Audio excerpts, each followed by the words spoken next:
Good evening and welcome to Italian Impact Podcast. I am your host, Steve Stefano Mancini, and I have a very special guest. But as always, as I try to do before every episode, I try to thank you, my listeners, because the fact that you are taking time out of your schedule does mean something to me. So I appreciate that. I also appreciate the fact that just the sheer volume of international listeners means I can officially say I have dozens and dozens of listeners all over the world. I want to thank them. But enough about me. Let's kind of jump into our guest because we got kind of a fun topic tonight, and you can hear her laughing already, so I love it. It's Toni Colella. Toni, come va? Hello, and thank you very much for inviting me. Oh, I'm glad to have you on. Now, I know you said you didn't want to talk about the weather. But since it's December and you're in New York, you guys got a little bit of snow already, correct? A little bit this morning, not as bad as the northern part or the Buffalo area, as people have seen if they saw the football game yesterday. So we're pretty fortunate here. It looks pretty.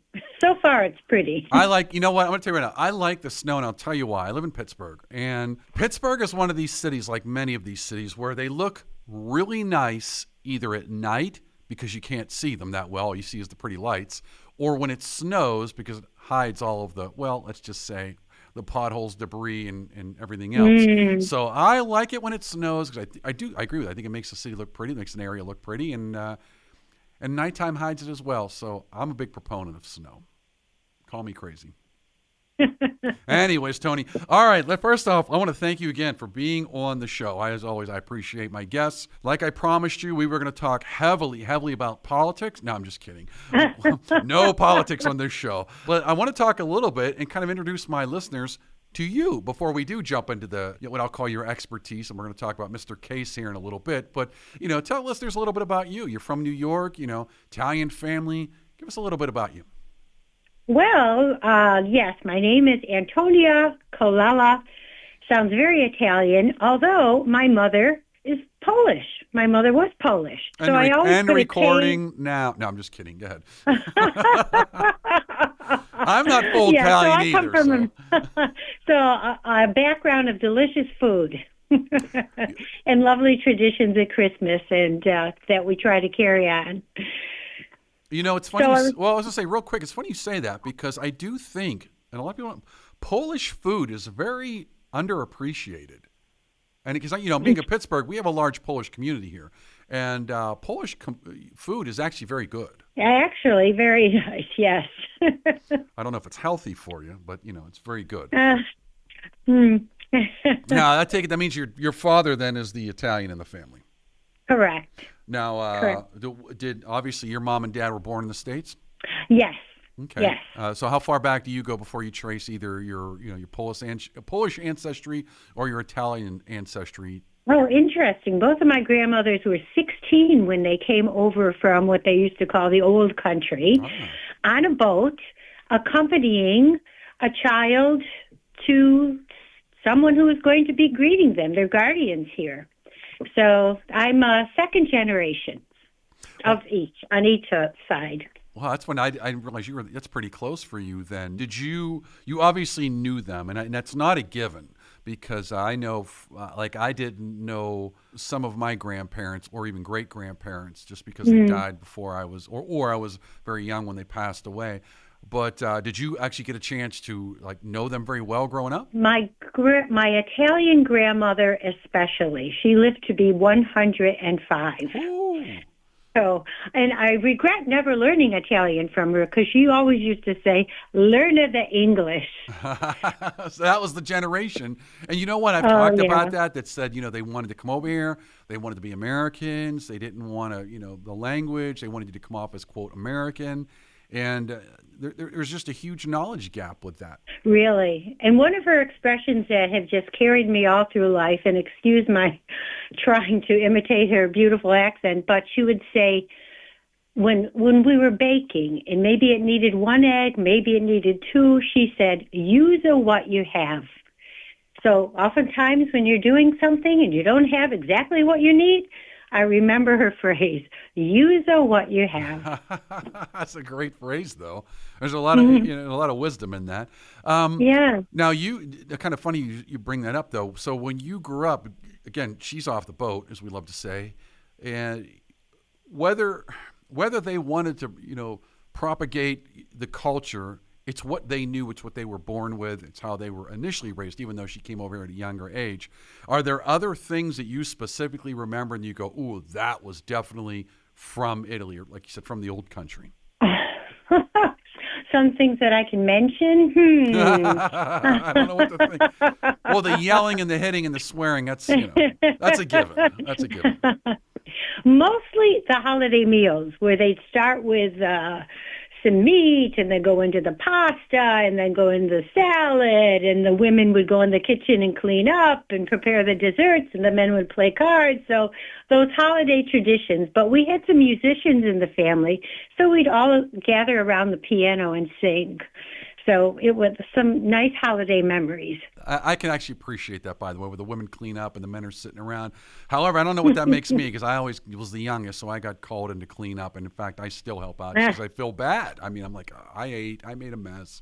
I'm going to help clean up. Let's talk a little bit about that. So did that inspire you to kind of, I don't want to say do research or kind of get involved with the culture? Or did that actually drive things then that you went on to do because of, just being in an Italian culture, or even having come from a Polish side? Well, both of those sides brought in a strong religious factor, but that's in your subconscious, in your nature. Big families and all. Well, here's something, Steve. I adopted my son when I was 45 years old as a single mom. Wow. From Vietnam. And so this all came about when he was younger, and we, one Easter, went to visit some of the museums. Auburn has lovely museums. We went to the Case Research Lab Museum. We learned all about Theodore Case. My son Luke knew that he had to select a famous American for his next year's project, so he said, I'll become Theodore Case. They do the research, and then they all pretend to be that person in a wax museum setting. It was really special. So we went up and we looked for a biography. We knew he needed 10 facts in the beginning, the middle, and the end of the person's life. And there was no biography on Theodore Case, the father of talking movies, from Auburn, New York. So we said, okay, well, we'll get the 10 facts, the 30 facts, really. And we combed the museums, the newspapers, his family. We contacted his family. And his schools, especially Yale University, which copied his whole file of his alumni file and sent it to us. So he had so much information on Theodore Case in his own handwriting.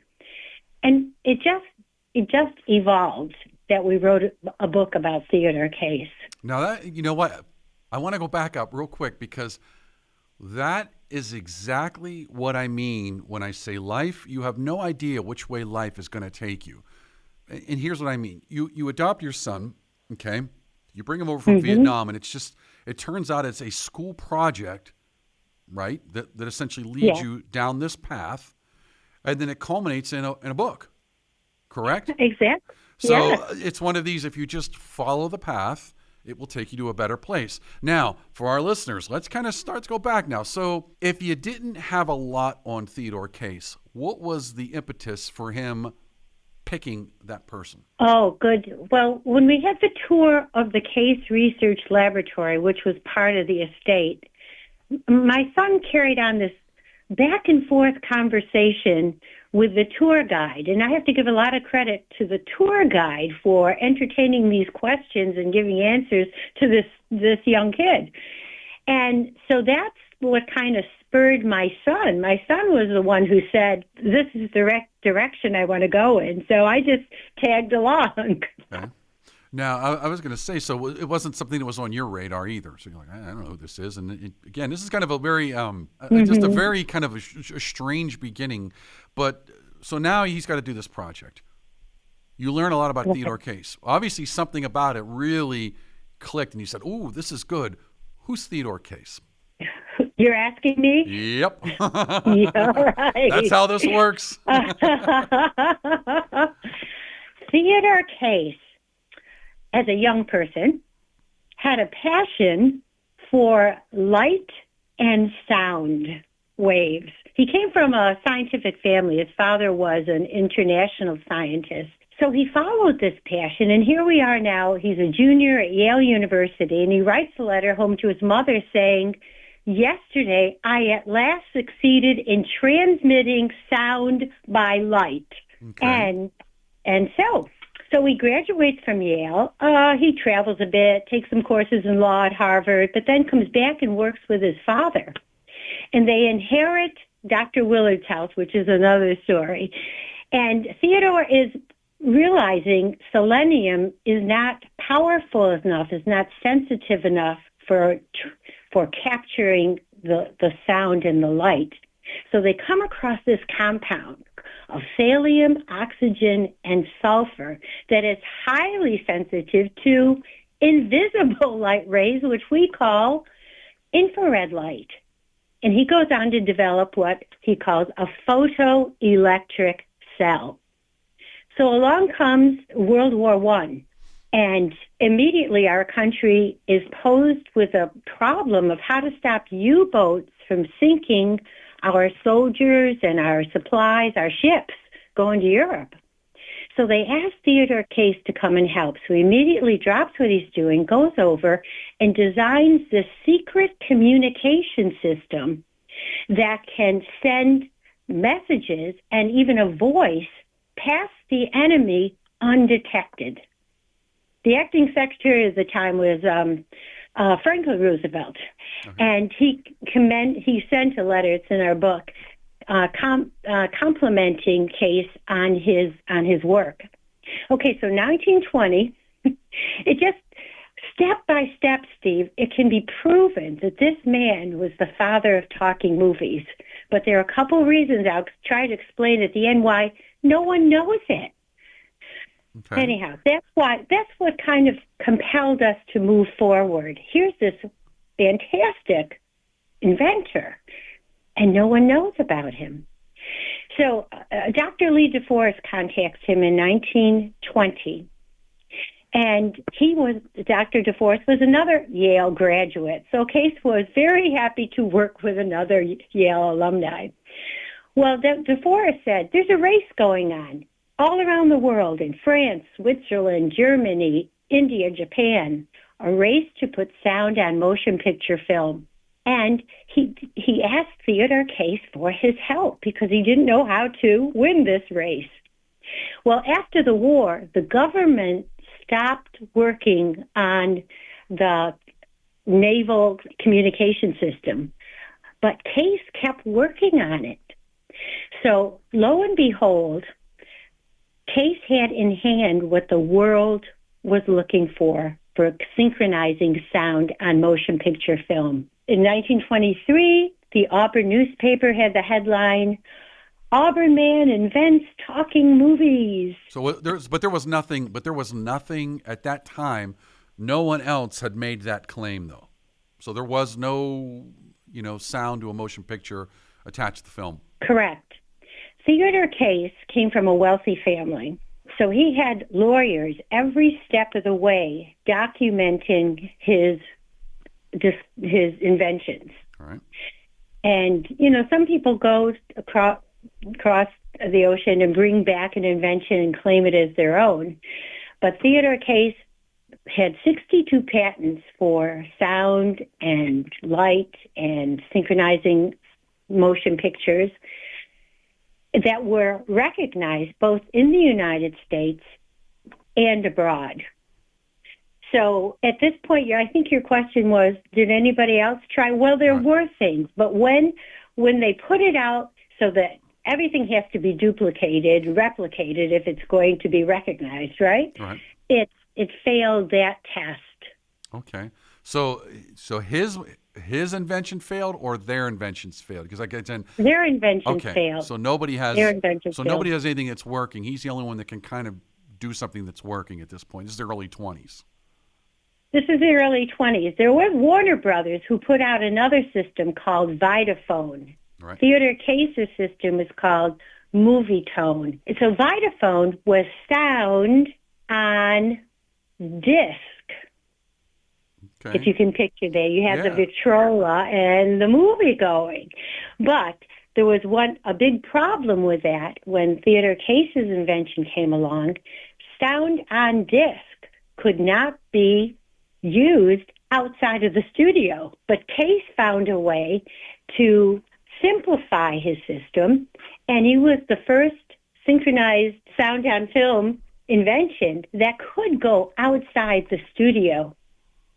Now, I skipped a whole part. At this time, William Fox, Fox News, Yep. Fox Sports, and everything, he's involved in this. And they form a partnership that's called Movietone. I was going to say, I knew that, So that they're name sounded familiar. Right. Yeah.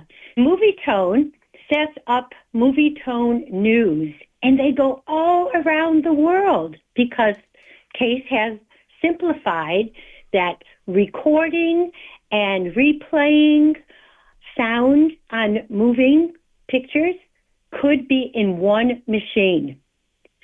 So in our book, there's a picture of the Movietone truck in front of the Colosseum in Rome, Italy. It goes to, it films the changing of the guard in England at Buckingham Palace, the Army-Yale football game, all kinds of things. It even captured Charles Lindbergh's solo departure from New York to Paris in the spirit of St. Louis. I was going to say, you know what? This is absolutely rings a bell because this is when they would put these on before the films. I was like, I know what this is from now. I totally get this. But Exactly. But the contention though is that he, for some reason, doesn't seem to be that he got credit for this. One thing, I'll give you 3 reasons, and there are a couple more, but one, he died at the age of 55. Now, how far past the prevalence of sound in movies, though? Okay, let me tell you the 2 reasons before that. One was this Dr. DeForest.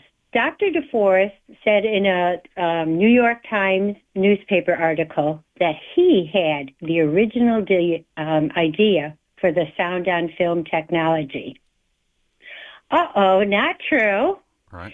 And going back just a little bit more, in 1924, President Calvin Coolidge was asked to speak at a conference in New York City, but he was unable to go, so he contacts Ted and asked if he could have one of these new talking movies. So Ted designs a mechanism for outdoor recording. And, the funny part is President Coolidge was known as Silent Tail. But that day on the White House lawn, he spoke on and on and on. Well, anyhow, that film was played in New York City at a conference with over 500 newspaper publishers from around the world. And after it was played, Dr. DeForest claimed full credit for the modern technologies, the state of the art. People just, were stunned at seeing President Coolidge talking, and the words are coming in the exact motion of his mouth. They were just stunned. You can imagine the early talkies. Especially if you've never heard him speak before. That was the biggest thing. Because you know what's funny, real quick, we're going to take a quick break, but it's something I don't think people understand is you're talking about the early 20s. So we're only talking about 100 years ago. In the grand scheme of just the history of humanity, basically less than 100 years ago, we were barely able and just learning how to put sound on film, so it was synchronized on the same film in the same device. And you think, wow, in less than 100 years, how far we've come. I mean, absolutely. It's just crazy. But folks, we're going to be right back, so I got to pay the bills. Thanks to Greater Pittsburgh Travel. For any of your travel needs, let Tom and the team at Greater Pittsburgh Travel know, and they'll take care of you. For more information, call 412-331-2244 or visit their website at www.greaterpittsburghtravel.com. For all of your plumbing needs, be sure to try Palucci Plumbing. Nick and the team have decades of experience and will get you back up and running. For more information, call Palucci Plumbing at 412-782-5050. And we want to thank the Calabria Club of Pittsburgh. If you're interested in learning more, you can find their contact information on Facebook at Calabria Club of Pittsburgh. Again, thanks Domenica and the team at the Calabria Club of Pittsburgh for your support. And we want to thank La Scuola d'Italia Galileo Galilei, the only nonprofit school in Pittsburgh endorsed by the Italian Consulate. If you're interested in learning Italian or have your children being immersed in the Italian culture and language, be sure to give them a call at 412-404-7070. And that's La Scuola d'Italia Galileo Galilei. We'd also like to thank Chris Gonzalez from the Knights of Columbus. If you have any questions about joining the Knights of Columbus, reach out to Chris Gonzalez at 412-605-9074. All right, welcome back. All right, Toni, so we leave off where this Dr. DeForest, he's claiming credit. Now, another thing I want to add, back then, while there was what I'll call quasi-instant communications, there was, telegrams, there were some phones, but even this technology wasn't as prevalent as you would think. A big country, big world, and getting instant communications even across the United States just wasn't that easy. There weren't constant flights going on. People weren't constantly talking on the phone, et cetera, et cetera. So, which means if someone like a Dr. DeForest comes along after some event and says, I did this, if that makes the news, even to retract that would be very difficult to do. So he makes the claim. Who counters the claim? That's right. Well, Ted Case had given him warnings, and after that he severed their relationship. But we have to give Doctor some credit because he introduced Ted to the motion picture industry. Ted thought his work would be good for electrical lighting companies, agriculture, the Weather Bureau. He never thought his work would be used in the entertainment world for motion pictures. But we give Dr. DeForest that credit. The second person was his business partner. I think we just mentioned his name, William Fox. Right. Fox was a visionary.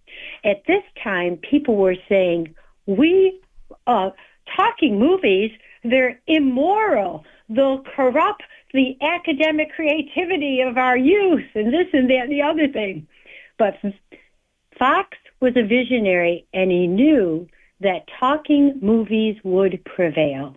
However, he didn't know if it would be sound on film, Ted Case's creations, or sound on disc that Warner Brothers was promoting.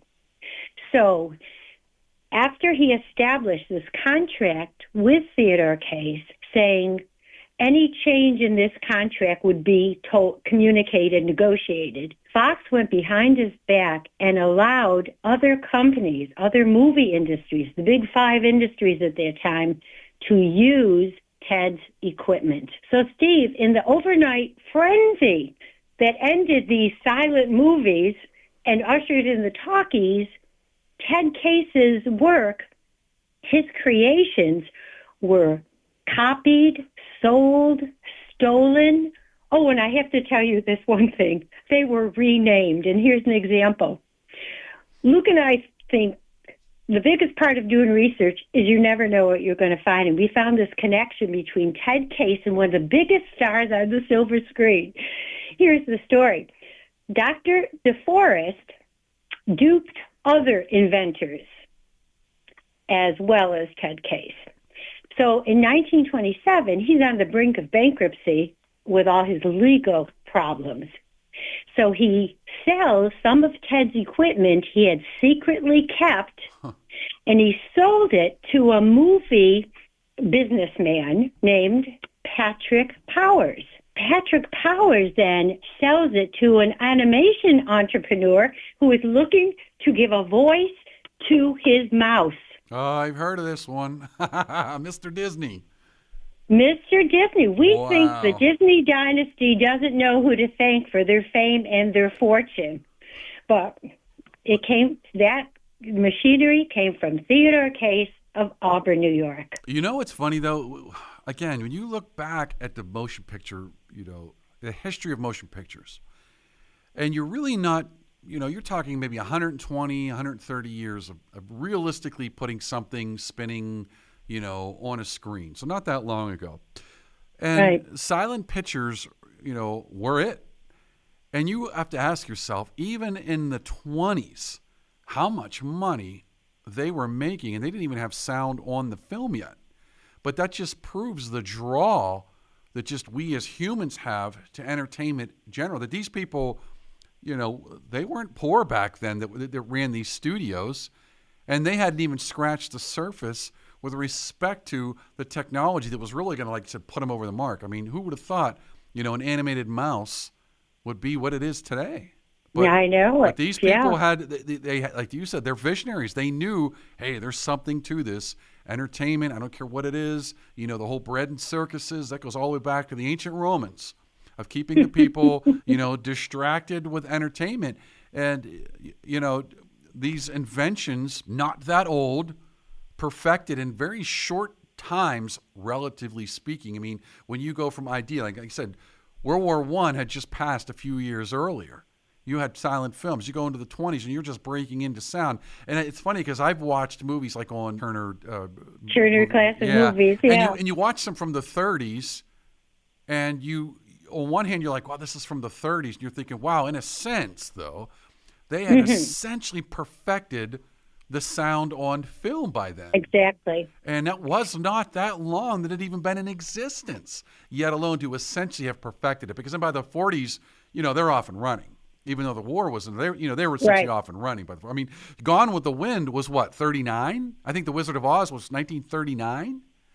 Yeah. So, these are classic movies, and film wasn't even around, yet alone sound to film, yet alone I think they were in black and white, but then you were just starting to come into the color into the 40s. So it's just crazy how fast the technology developed back then. You're right. By 1929, every motion picture company except Warner Brothers was using Ted Case's sound on film technology, and in 1930, Warner Brothers crossed over, so every motion picture company was using his sound on film technology.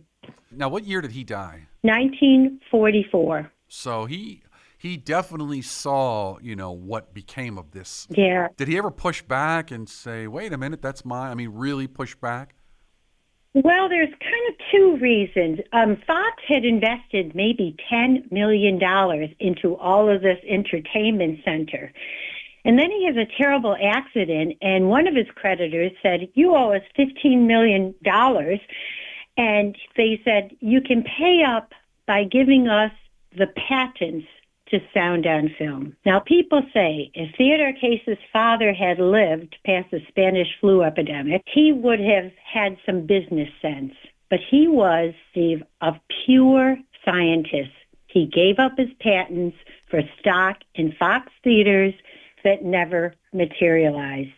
At that time, or because I'm thinking at some point that had to have turned around. I mean, did it not become 20th Century Fox? What they say is the Fox name continued, but William Fox never continued.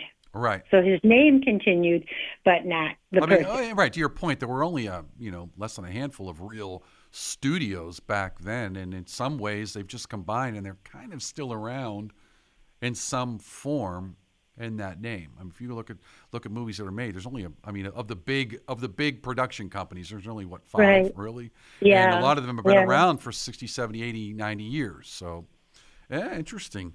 Now, again, this is he was a good person. He was a good person that, I mean, I had a 21-year friendship, my son Luke and I did, with his daughter Jane, who just passed last May at 101. Wow.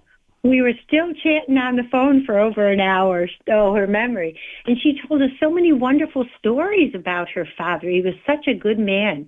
He would never use the word I. He would say, he wrote so many articles for the Yale Scientific Magazine, which was sent to us. He would say, the idea came to mind, but he wouldn't use the word I.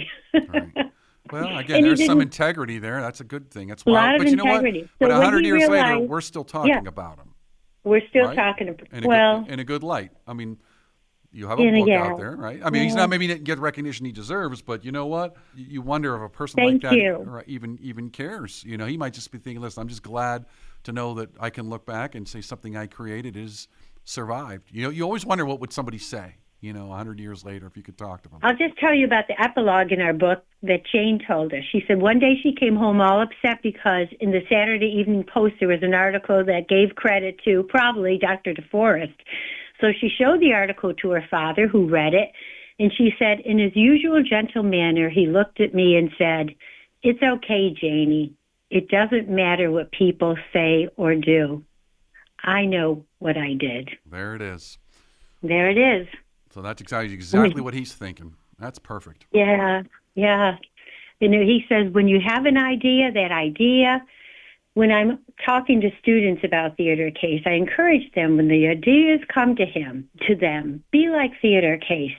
Take them to heart and work on those ideas because they came to you for a reason. Well, and the important people will know the truth as well.